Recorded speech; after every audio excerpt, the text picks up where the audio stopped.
What's happening? We missed a week. Hang on, I've got to get my consent. Blaming Sai. We missed last week. Those two guys listening to our podcast must be jonesing for it.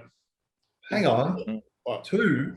The most popular fucking podcast in the world, man. My inbox has been a mess. Just from people asking where were you guys last week. We're back, guys. We're back. We're all healthy and well. Excellent. Fuck yeah. Correct. How's the last 2 weeks been, gentlemen? How's the gyms going? Good. Stoked. It's normal. Love that word. I don't understand your car parking issues at your gym. Why don't you torture people when they come in? This would never happen in Melbourne. So we don't know who they are. Oh. Because we've got a shared car park. So there's 10 spaces. What tends to happen is these will be like the first people into the car park, whether it's a PT or a BJJ guy or a fucking random from another thing. And because there's no one else there, they'll just park across like that. And then by the time we get there, it's about to become peak time, and then all hell breaks loose. So I got a tire clamp, worked really well yesterday. I don't think that customer's ever going to come back. But we're going to charge cash to take them off, and it'll be a donation to a very worthy cause. Question. Yeah. Wait, before you ask your question, because my question is more important. Who was the car who was clamped? Was it one of yours or jiu-jitsu? One of ours yesterday. What was this person's name? You didn't mind with Karen Cheng? First time visit. I don't see race, I see people. I don't see race. I see no difference in the people training at your gym, Andrew, to be honest. Okay, so my question, are you like, can you legally do that? Like, where do we stand by way of like someone? Yeah, what do we? Commonwealth servants. Has anyone got a lawyer that they can put me in touch with? Any Commonwealth officers here? No. I'm like real law, not like made up interpretations of law like we see every day. Real law. Private property. Can I do what I want on private property if someone comes on my private land? It's not your property, but it's Marbo. It's the vibe, you motherfucker. The vibe of it, man. Sorry. All right, moving on. So Andrew, Mta elections just came through. Have the results been finalized and announced or not yet? Yes. So what did we I'm gonna have to go through my email. Congratulations to Andrew Parnham, recently re-elected as the New South Wales state president. Congratulations, Andrew. No, that's national WMC one. It was a hotly contested seat, man. The Sorry. Who else? So Corey as the national MTA president. Hang on. I'm gonna get through. I really should know this. I'm sorry. Apologies to all my peoples. Darius is the national official guy. General secretary. Hang on, man. I don't want to muck this up because we got. Hang on. You put him on the spot side. Man, well, this isn't in the fucking. This was not in the agenda.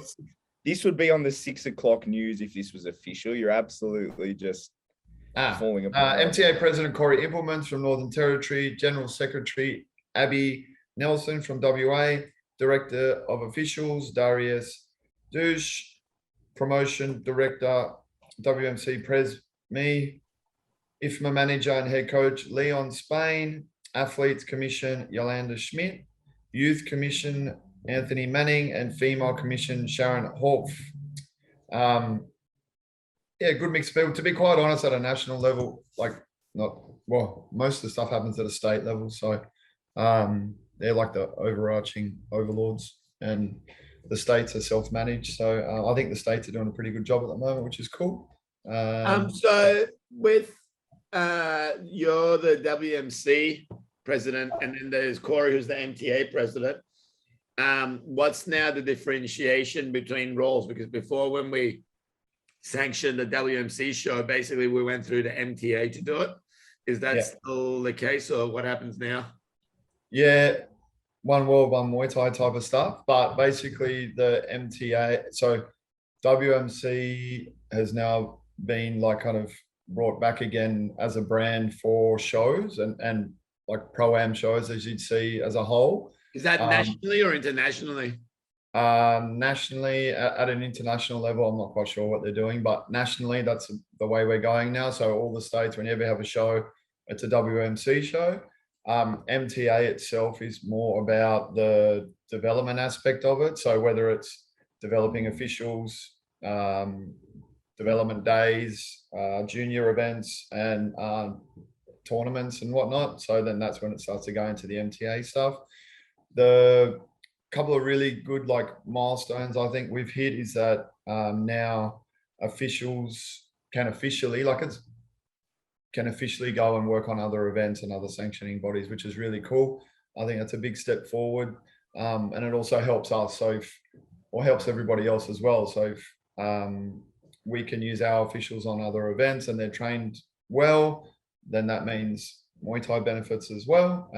So for instance, in New South Wales, we can spread our wings to whichever bodies want to use us, which is cool, providing they do the right thing and provide a good environment for the guys, and they're only under Muay Thai rules. So the moment it goes into Mod Thai or kickboxing or whatever, then we have to either like step aside, change a shirt or whatever if they're multi-educated, multi-talented folk. But if it's a completely separate body, then just stand away, the other people move in and off you go. So I think it's a good step forward. Yeah. So with the officials training, you guys are meant to be coming down to Melbourne. What's happening with that?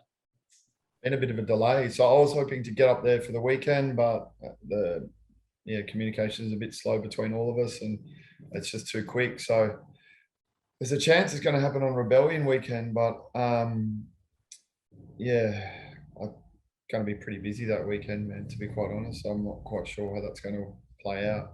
Yeah, and we just had to move our Muay Thai Victoria competition day to the day after Rebellion and Roots. So we're going to have Roots and Rebellion on the 4th, and then the Muay Thai Victoria, so amateur padded Muay Thai day on Sunday the 5th. So I'm going to be a barrel of laughs to be around by Sunday afternoon. So nothing different, man. Good luck. Right. It'll be a bit different. But yeah, we're going to do the following week. But the guys at VAMA, they've got a show on the 19th, and sort of our thing's been to try to spread out our dates and stuff with them to allow people to compete as many events as we can. So we had to move it, but I would have loved to have been able to do it the same day as the Muay Thai Victoria thing, even though they're not completely aligned. But again, it's like what we do with ours is it's a good opportunity for the practical side of things and to just start the whole process. But I mean, Rebellion probably finished about 3 o'clock, so we just got to be a little bit mindful of people sleeping and stuff. Yeah. I think, long term, we want to eventually with Muay Thai Victoria develop the sort of training courses and stuff and the people to run those courses here, but we'll see. I'll keep you posted. Kieran, with ACT now getting more in line with registrations and stuff, do you guys have to have a body to align with or a sanctioning body to run events? So I'm actually not the ACT. I would have to actually have a little bit of a closer look. I had a meeting with them when it's only 2 people, right? And I think they're still trying to sort their way through it. There are my understanding is that much like New South Wales, there are approved amateur bodies. And then when it steps away and it looks at professional who and what the sanctioning body is, they don't really care about. So from what I could see on like the forefront of it, it looked very similar to New South Wales, but to be honest, I've not looked at it too closely. We obviously don't really have any like straight Muay Thai. We've not had a straight Muay Thai only show since Anthony used to run shows out of Phoenix. So honestly, man, I've got no idea. The one thing that I do like about and Andy will actually probably know more than me, but the one thing I do like about our combat sports board is that it's much like Western Australia, and we do not have two separate registrations. So we don't have a difference between amateur and pro. We just have the one rego, much like WA. And so it makes it better for me because I can have guys who have only had one or two fights and who can go and compete on routes, for example, as a quote unquote amateur. And whereas previously they would have had to have been registered as pro, but like to me, it's still amateur, and then they can still go to New South Wales and compete as an amateur. So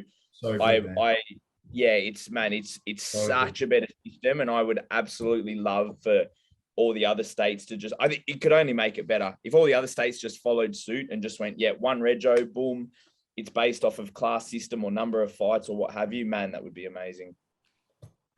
I think the struggle, I think a lot of people don't realize is we've got the different states and territories have their own, like combat sports and their own system. And that's why we don't have any uniformity with the stuff we do. And that was, I think, a little bit of the struggle when Anthony was trying to do a bit of the MTA stuff, was trying to get a universal rule set. But in Victoria, we definitely have amateur and pro. So we run amateur events and then we run professional events, and they're separate, and there's two rego. And we've done it long enough for it to work well.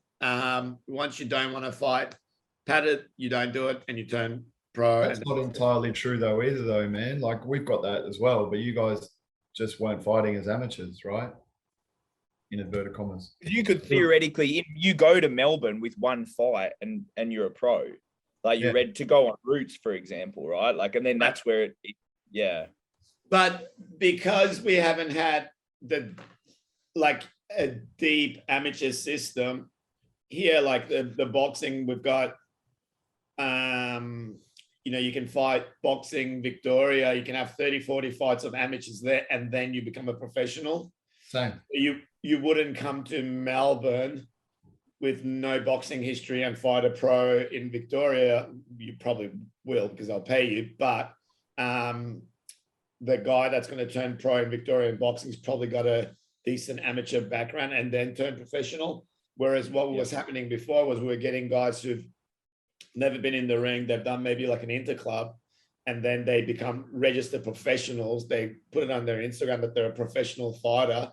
And then someone else comes from Canberra or whatever else and does it, which there's good and bad to all of it. But I think what we're trying to do is get the 2-minute rounds, all that sort of crap out of the way in the amateurs. And then when you're at a pro show where people are paying a decent amount for the ticket money, they're watching not padded fighters, not debut fighters, none of that. By the time you fight professionally, you're getting paid, and the audience is actually paying for a professional event. So if you come to our amateur days, you're paying $25-$30 to watch amateurs. You're not paying. Well, it should be, man. Even here, look, it's upsetting when you're running a pro show and you're paying multiple fighters, and then you're having a trouble to jack your prices up, and you're looking at what other shows are just purely amateurs, top to bottom, and they're charging the same amount. It's shit, man. Anyway, which would be good for the because you also have, when I've noticed, especially like in Thai boxing, we have a tendency in New South Wales and the otherwise where your record is your complete record across amateur and professional. Obviously in Western boxing, it's typically you have an amateur record and then you become a professional and it resets back to zero and you build up. I've noticed the same in Victoria, whereby it will have, say, someone on a Roots or Rebellion, and it'll be like 0 fights. In actual fact, they've maybe had 6 or 7 or 8 through amateur competition. But then you notice some people get confused.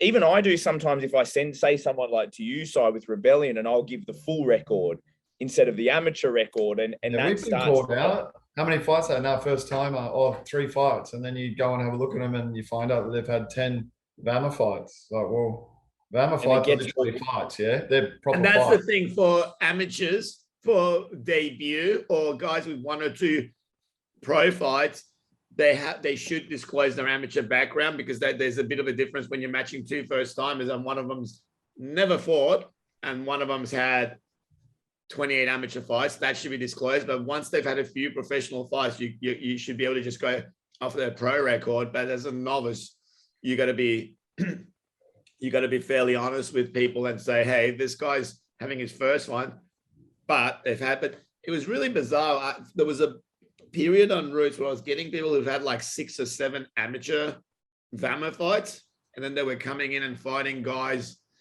doing their legitimate debut fight and getting flogged. And I found there was like that amateur wasn't really with the translating as well. So that's what one of the things we're trying to work on. And then the other thing is, I really want to go, once you fight pro on the pro show, like my show, you don't fight 2-minute rounds anymore. Everyone fights 3-minute rounds that like make them a little bit more like a distinction of like they're 3-minute rounds. There's no padding.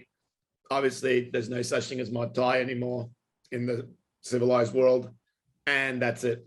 So it's like create more of a decision. Everyone gets paid. If you fight on this show, you get paid. And if the audience are paying money for it, it's because the money's going to the fighters as well.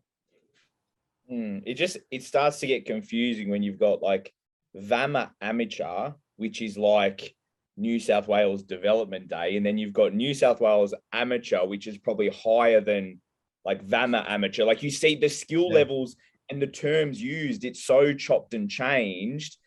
It's so hard. Like only people who are coaches like us know when it's like, oh, okay, he's had 5 VAMA, so that's more like a spot, like that's more like this and that. And you start to have to break it down. It's like that inconsistency of language. Well, I get that it's hard. Even a lot of coaches don't understand either, man. And that's why we were trying real hard last year before all the COVID shit came in, we were trying real hard to try and get ABC. C was development day, full padded, just get the fucking things out of the way. If you don't want to do them, you don't have to do them. B was like almost like Victoria, where you register as a pro. So we have to get rid of all the shit, except just keep elbow pads on so you can continue to develop and do 2-minute rounds. And then when you want to take them off and get paid and fight 3-minute rounds, then you're A class and you can't go back. But yeah, anyway. We can do it. We can do it. We're going to do it. I guarantee we're going to do it, because some of the things that were happening in the past are no longer there and not an issue anymore. And I feel like the trainers that are around in New South Wales now are much more educated about fighting interstate and some of the issues around that.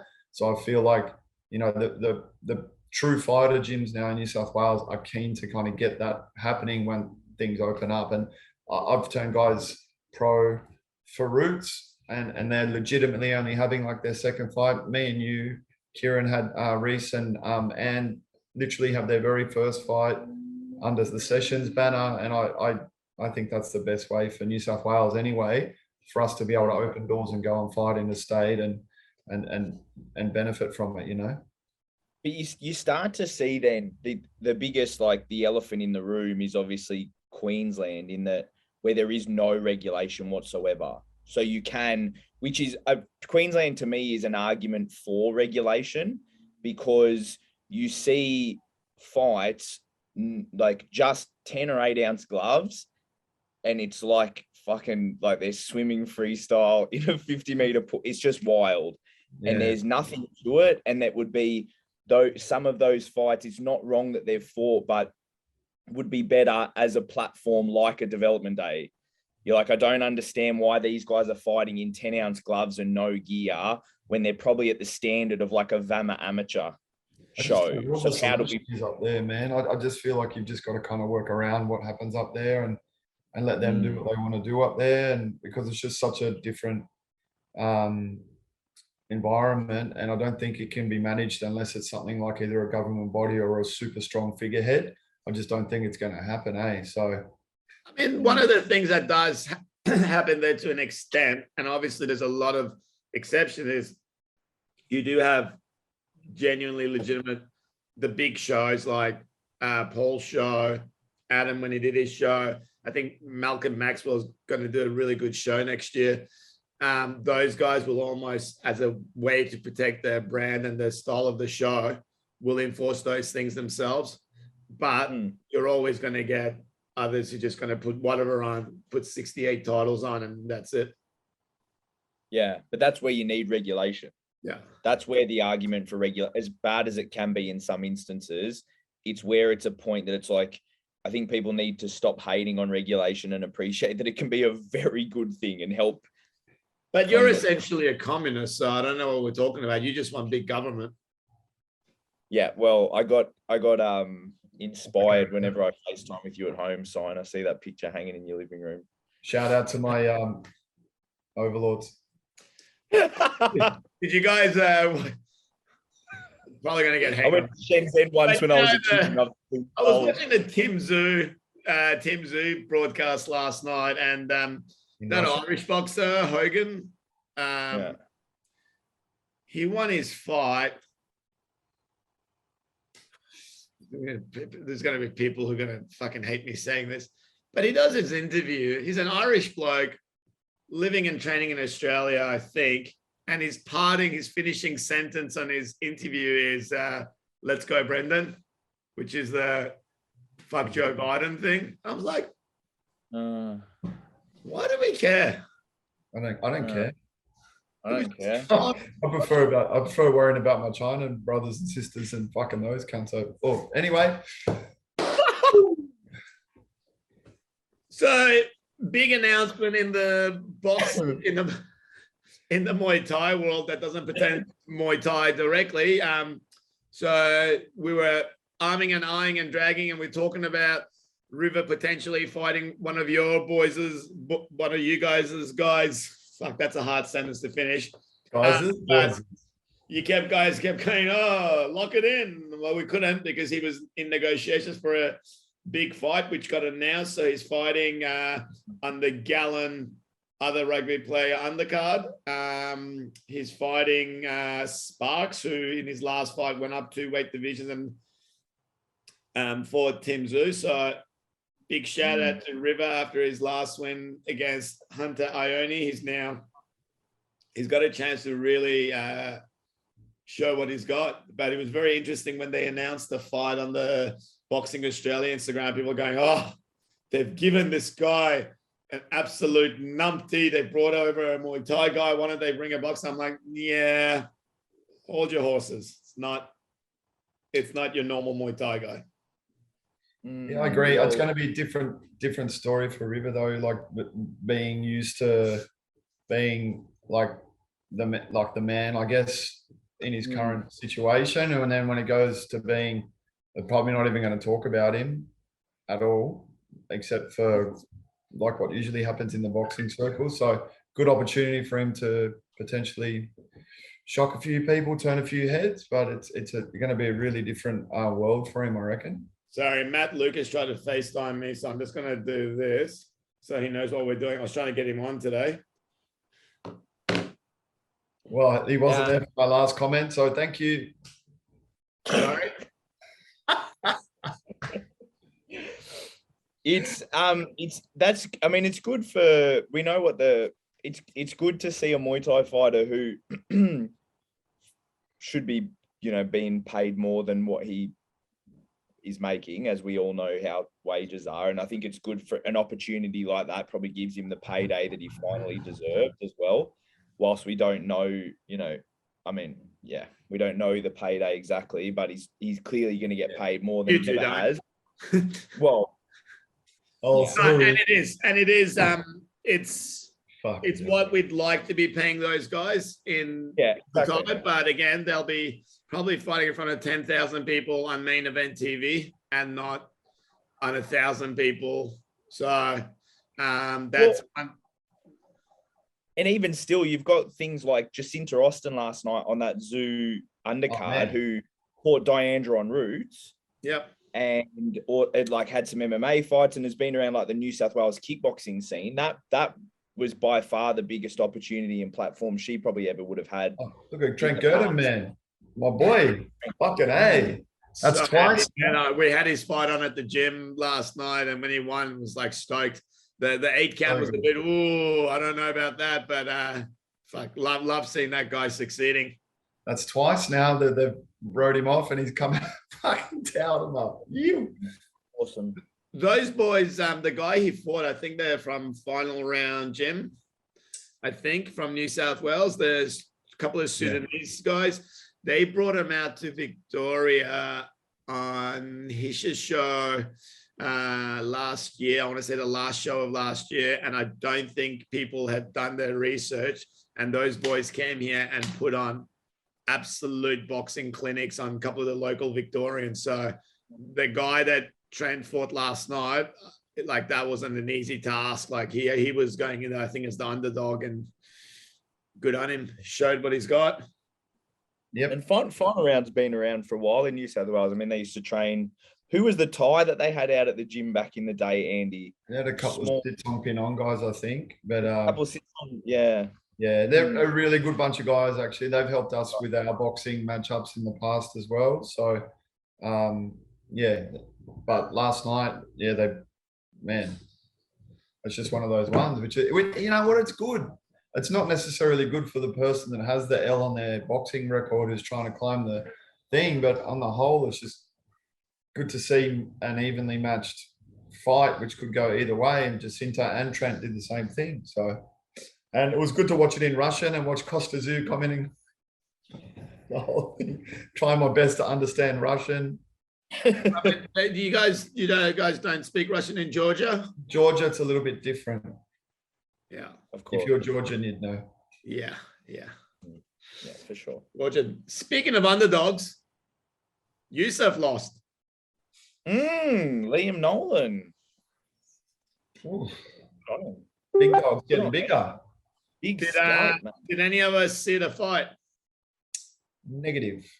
No, I think it was the most shoot in the dark Muay Thai podcast in the world.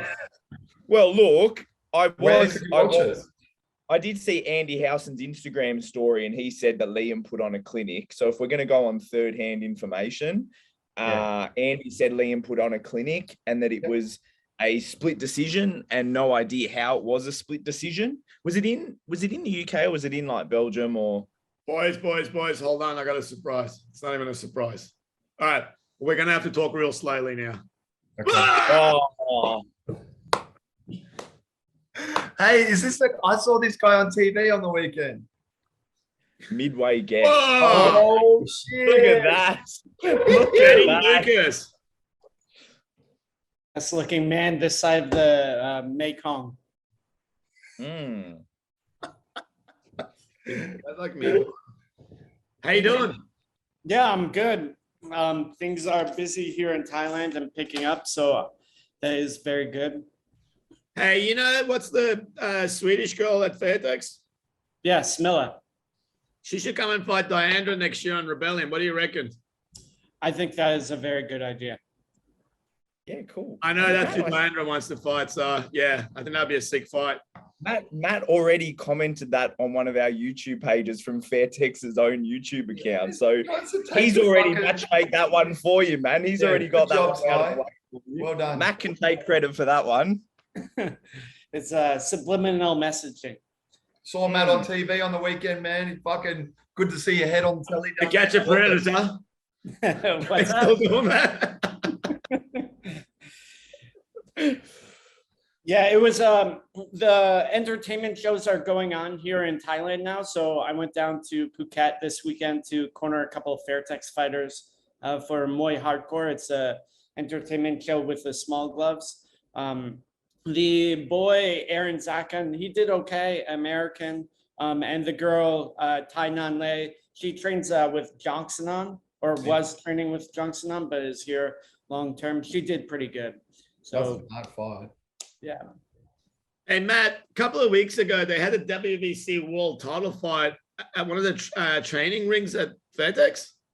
Yeah. So because of logistics and COVID and stuff, the fight originally was supposed to happen at Lumpini, but logistically things got messed up. But the French people really wanted the WBC fight. They wanted the belt, so they arranged it to happen at Fairtex a month or two later. The fight itself was pretty good. Dong Kong Fai is always a very entertaining fighter. And while she's not very technically skilled, she knows how to sort of play the game very well. And Suri, if you've ever seen her, is very, very like determined and very like, I want to kill you. I want to fucking kill you. Which can be, hard when you're fighting someone that's a bit clever like Dong Kong Fai. And you just came back from a tour of America? Yeah, so A big man on campus there, I saw. yeah. So I went on tour in the States. I was there for 2 months because COVID had shut Thailand down. So I took the opportunity to go abroad. I was actually flown out for a Muay Thai business summit. This guy, Patrick Rivera, put on a business summit. So he flew me out. I did a couple of talks on athlete development and content marketing for Muay Thai gyms and Muay Thai. After that, I basically did a tour. I did a WBC scoring seminar at Jongson's gym in San Francisco. I did a couple other seminars around town. I think I went to like 11 cities in 2 months. I was traveling a lot. It's like my traveling schedule that Andrew always comments on. I just get around a lot. Yeah, it's been 2 years since you've left Melbourne, buddy. Well, I heard the food there is good, so. Melbourne, so you're coming to Rebellion next month? I wish I was. I will definitely come the next time though, because there's no direct flights right now. It's like 19 hours to get to Melbourne.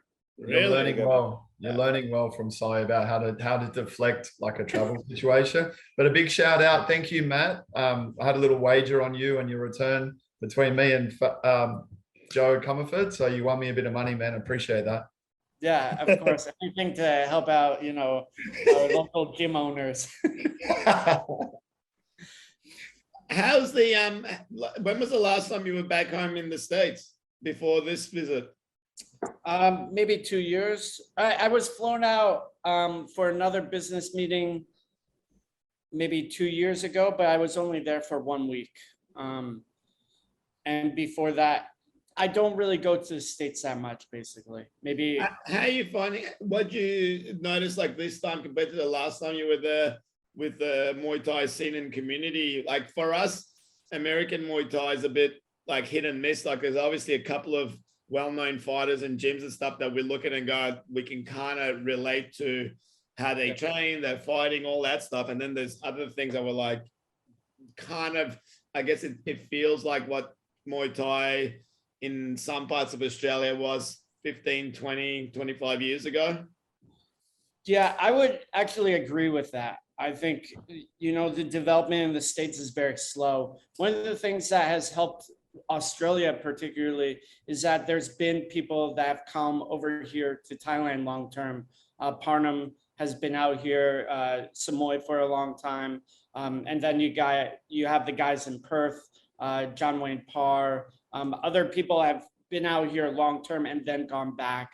America does not have that same culture of like coming out here and staying.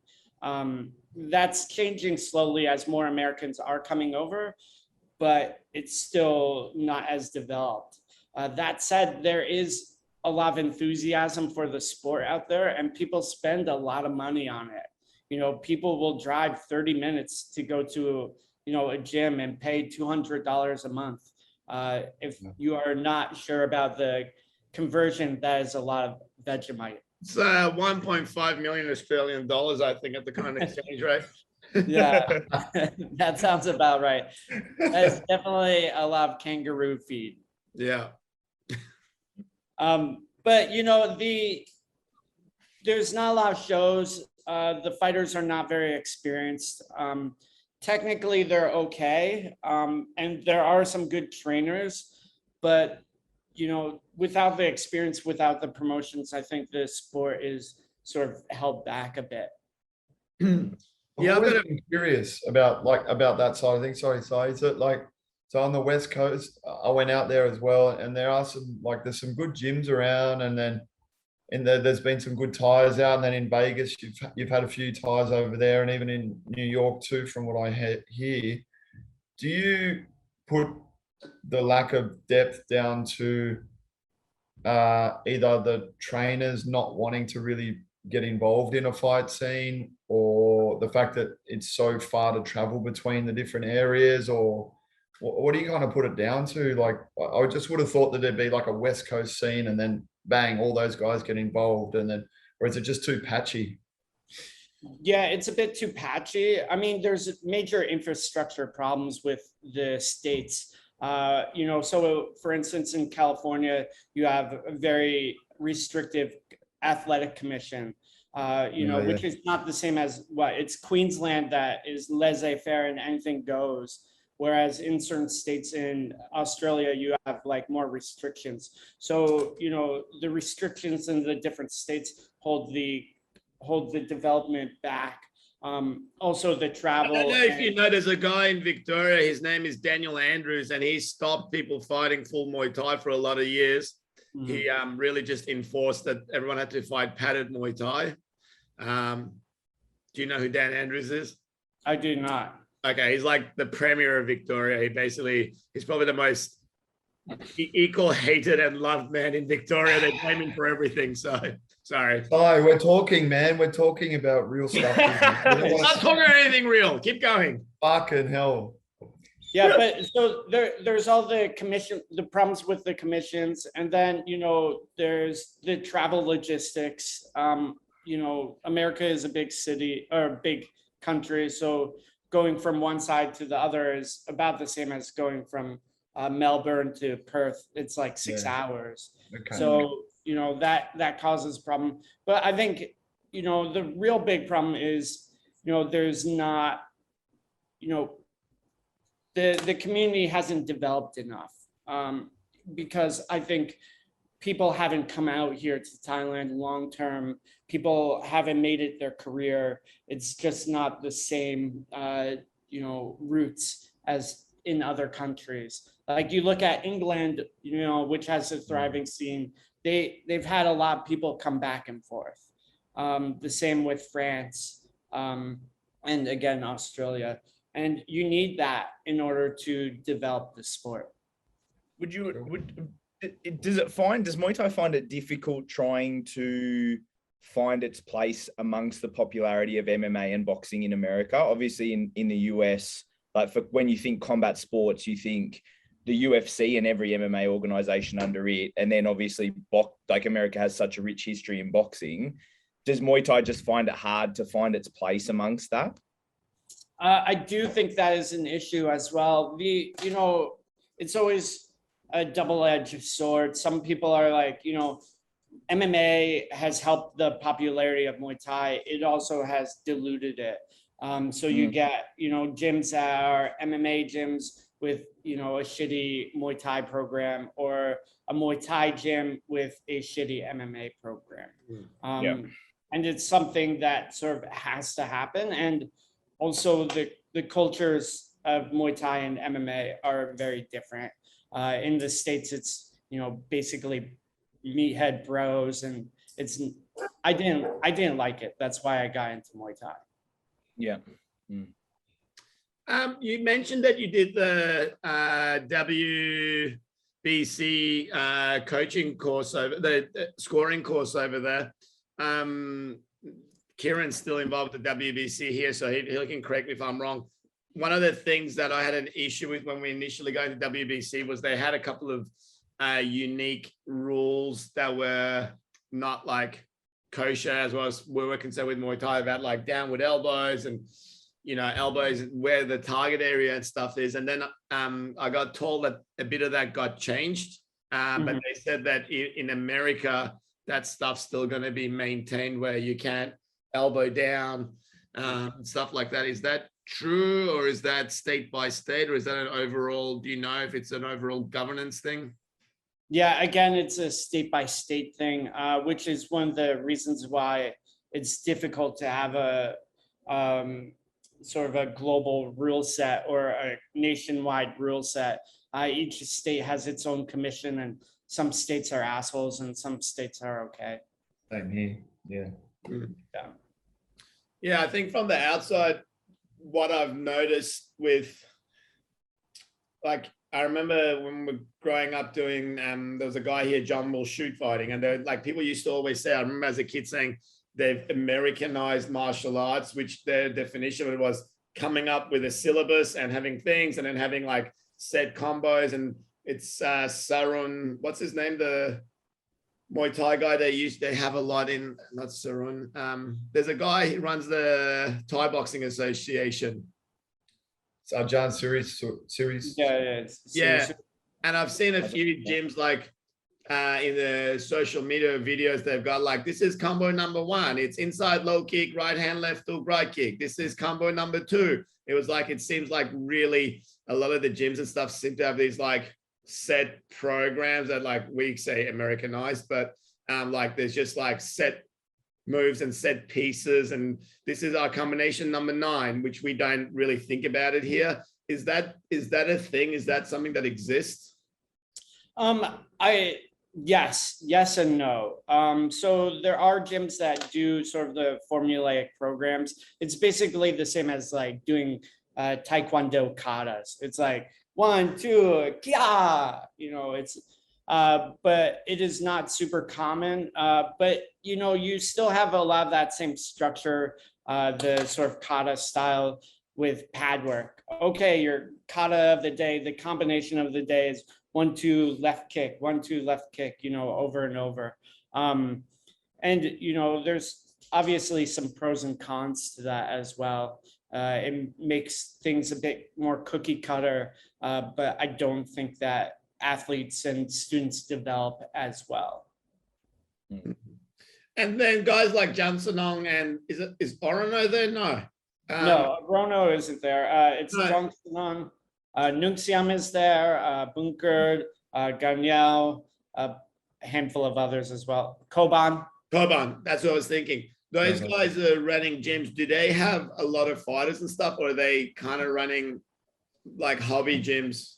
Yeah, so it's always like a bit of a mix. I'm assuming it's very similar to Australia, where you have a large gym membership of maybe, a thriving gym in America is maybe 200 people, 150 people, you're breaking even. 200, you're making money. 300, you're basically at a mega gym stage. In terms of fighters, at the 100 stage, you might have, 4 or 5, at 200, you might have a small team of 10 at varying levels as well.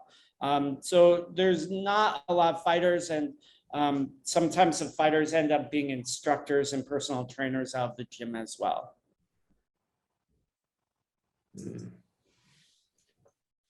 Yeah, it's interesting because you think about it, such a large market in a way, and you think even as a niche percentage of such a large population, how good could it be? But I think, when we look at it from the outside, like I think whenever we hear about Muay Thai in America, if they're talking about on the UFC and stuff, and they talk about the levels and the grades and stuff, you kind of go, what? And even like the bloke that GSP used to train with, that Phil Nurse dude.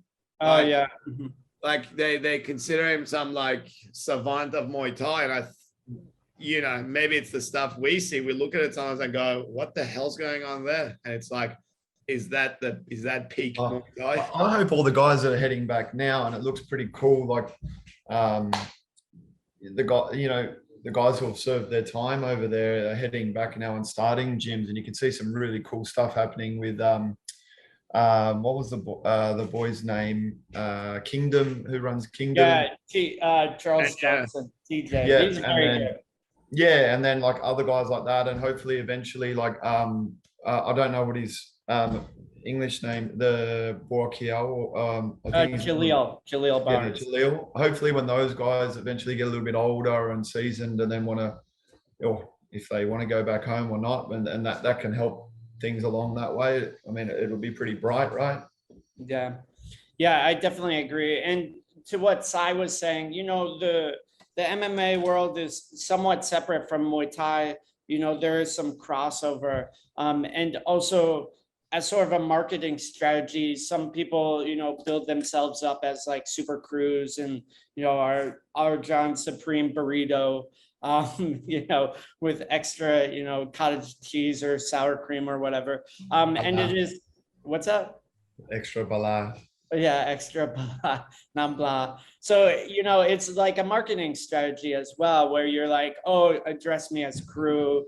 You're sort of playing into this traditional notion of martial arts hierarchy and stuff. Master Toddy, who was in the States, obviously did that quite well, for better or for worse. Cobra Punch, if anyone is familiar with that. Cobra. That's what was my Yeah, Cobra. I like the water in the eyes. But It's similar to something they do at Muay. But when people do that, they are sort of susceptible to being called charlatans, which I'm not sure, Parnham has ever been called, but maybe Yes. All the time, don't worry. Have you heard of his latest record? He's trying to get their cars back. Does it come with a free tinfoil hat? I bought a bunch of tire clamps and I'm clamping people's tires and asking for money. For charity. It's for the human fund. Might get back to America or Thailand or Hawaii fucking fund. And how's things going at Fairtex? Like, no, obviously no tourists, no one staying at the hotel, and no foreign sort of visitors. Just the main fight, the sponsored fighters, I gather. Yeah, it's mainly the sponsored fighters. There are a few long-term customers. Because there's not been so many customers, Mr. Wong and Prem have really focused on the fight team a lot. So the Tononchai Fairtex is rematching Seksan or Kwan Moon for their 7th time. I think they're 3 and 4 at a massive show in Buriram on the 26th. So that's Raja Demnaran super fight. Then Ferrari is fighting this Tuesday at Lumpini against Nunglanglek Jitmuangnon. So that's a massive show as well. I think Mateus might be on the card, or Lobo as well.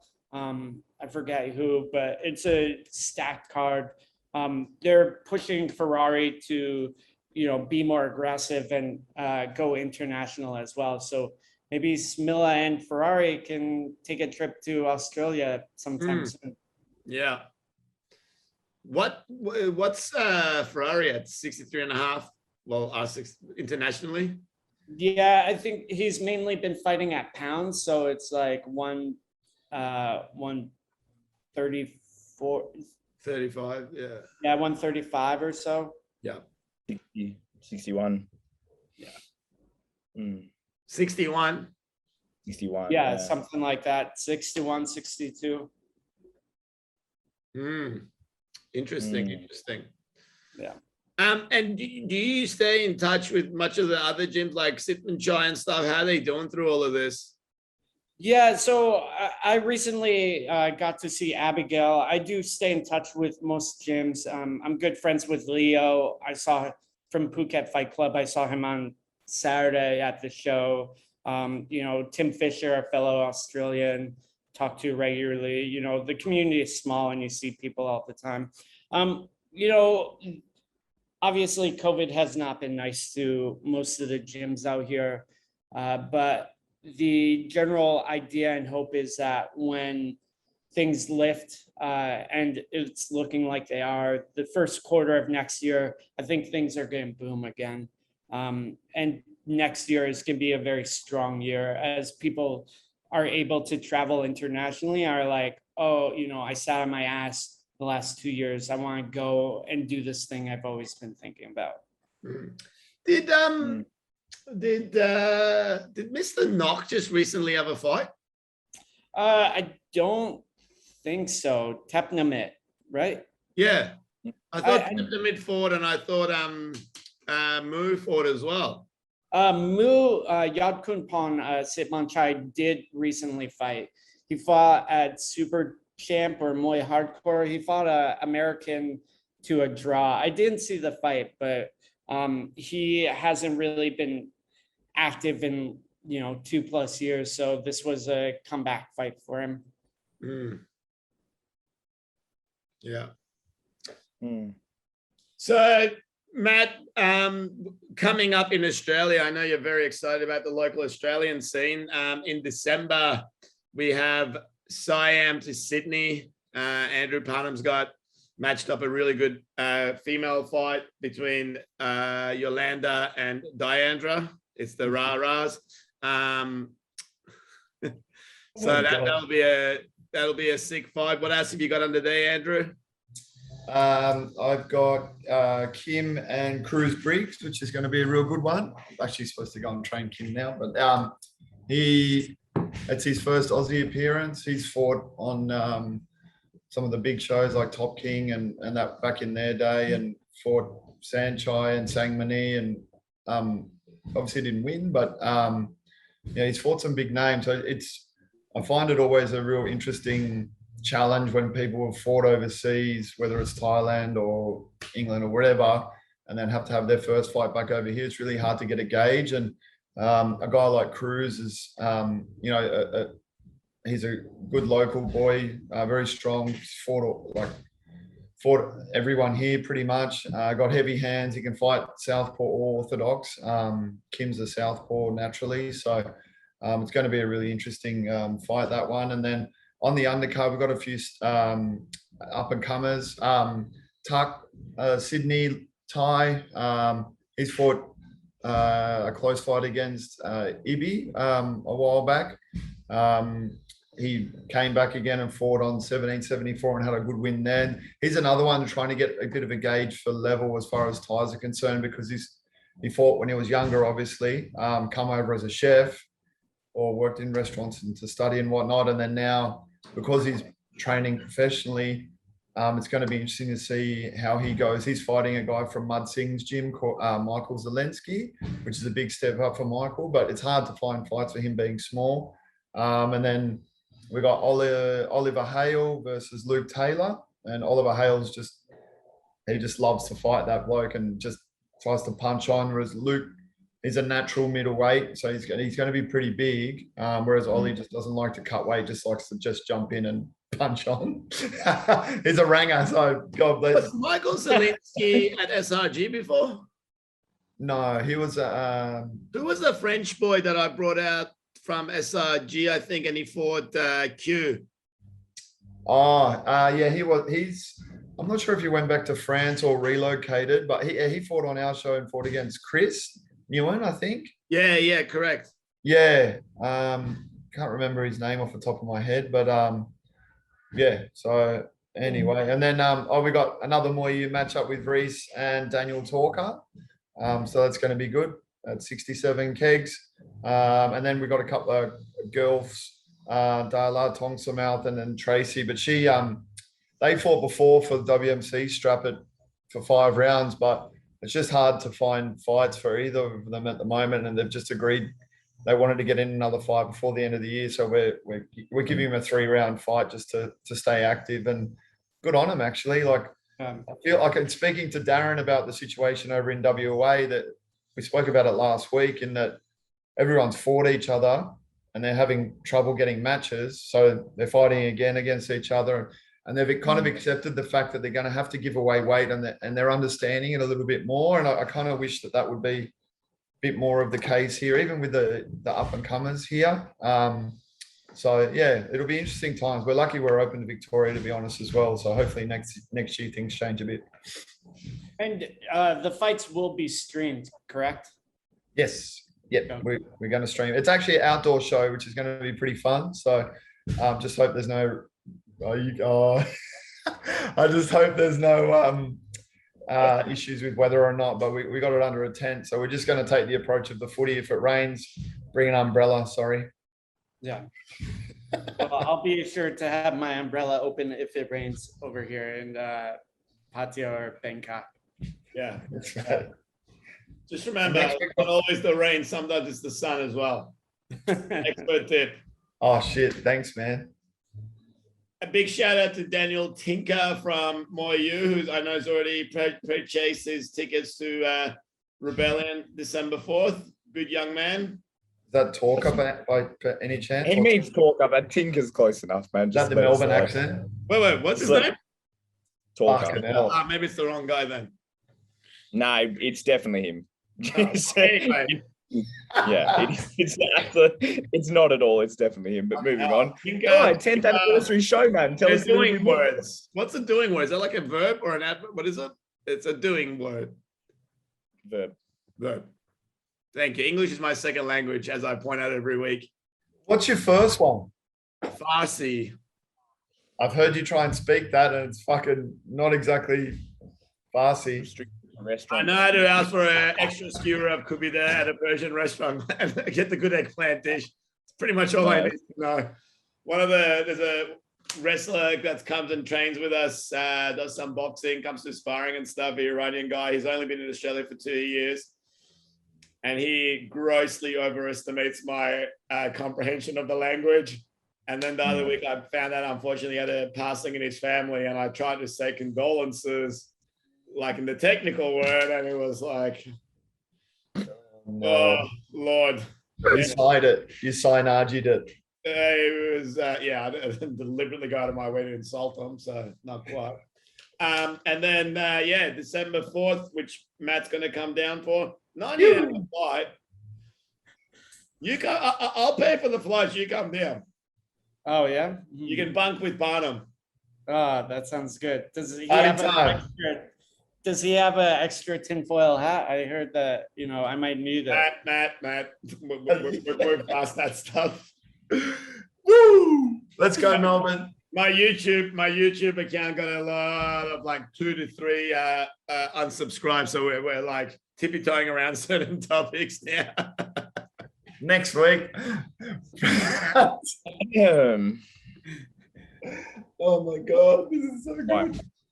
So, 10th anniversary show, man. Tell us a little Oh, you bit. go. Oh yeah, Milestone. 10th anniversary show.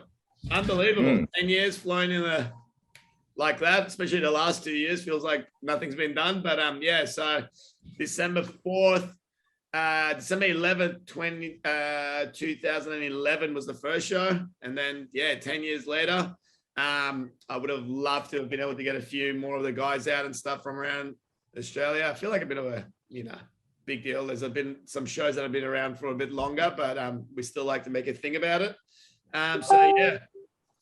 Roots and Rebellion. We've got 16 fights on Roots, 7 fights on Rebellion. So should be good. Got a few presentations and stuff, which won't take too long. I've got the lovely Lani Williams from Windfall Jewelry doing some really nice pieces, as you shall see. We're gonna. So excited, guys, and it's going to be good. Like having you guys there and Donnie and a few of the guys that have been involved from day one. It's a shame we can't get the WA crew and the Queensland crew down, but it'll be good. And yes, Matt, it will be live stream, and I'm looking forward to your 98 Instagram personas sharing the details and commenting on the shares. That's the best. Love that. We gotta be active. We have to be active. At least you're not using your multiple Instagram accounts for creeping purposes, unlike certain other people in this page. Andrew, why did you deny it first? He gives the game away. It's like, what? Oh, everything's frozen. Yeah. I'm sorry, I missed that part. Oh, sorry. Kieran. What's wrong with the internet here? I can't. Sydney's not a good place to go. Their internet's not even good. All right, Kieran, anything happening in your way? No. Not a trick question. Were you trying to set me up? Were you trying to set me up for something there? That's like so, Kieran. My son's at school. They're doing rhetorical questions, so I thought I'd record one. Is this like when you know someone, you go, "Do you have something to tell me?" Try and coax something out of them. Is it one of those? No. That's sorry, why I nothing. done here today, instead of just putting out the accusation straight away. I should have gone, Kieran, is there something you want to tell me? Well, actually, no, there's not, but I am glad for fights to be back. I have 6 or 7 or even 8 on Andy's show. I don't know what it is across amateur pros and development day. 12 now. And then one on Roots and then one on Rebellion. So it's a good fortnight, man. I think I've got about after a year of, I think the last fights were in February. We've got like 10 or 11 fights in the space of 2 weeks. So it feels normal again. Pumped. I don't know how the hands are going to cope wrapping hands. You're going to wrap like fucking 14. Oh, be wrapping 12 pairs of hands on my show. And then I'm going to start wrapping it. I'm going to just wrap them in the morning before we drive up. I'm going to make it rush. Someone else is going to drive. I'm going to wrapping. Matt, question. I know with boxing and MMA, the hand wrapping regulations in America are pretty over the top. Do they apply to the Muay Thai fights as well? Like, is there like commission there with how much gauze, how much tape you can use? Yeah, the commission, at least in California, is always like hovering over. And it's so the 3 knuckles back, no tape, and it's just gauze and tape. I actually don't even know how to do hand wrapping in America because it doesn't make sense. Very cool.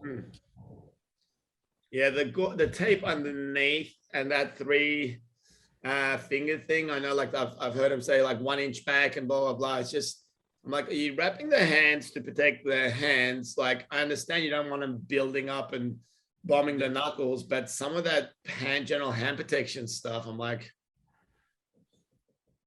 You're going to smash the cunt in the face with an elbow or a knee. So what's wrong with a hand?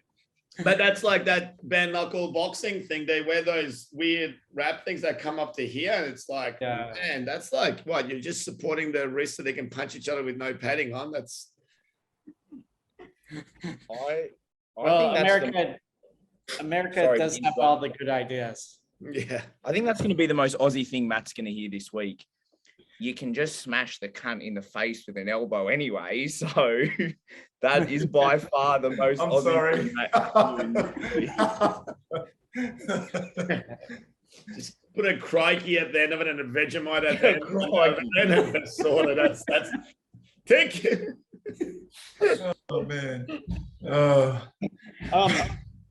I have to take off, but I wanted to say thank you for having me on the show. I'm definitely coming out 2022 Australia, and I'm excited to come out, see everyone, and see the shows. Let's make a date for February 26th, Matt. Done. I'll March hit up 12th. sort it out. And we're on. Done. All right, guys. Thanks for your time today, Matt. Thanks for the surprise visit. Kieran, Andrew, you know what I think. See ya. February 22nd, 26th.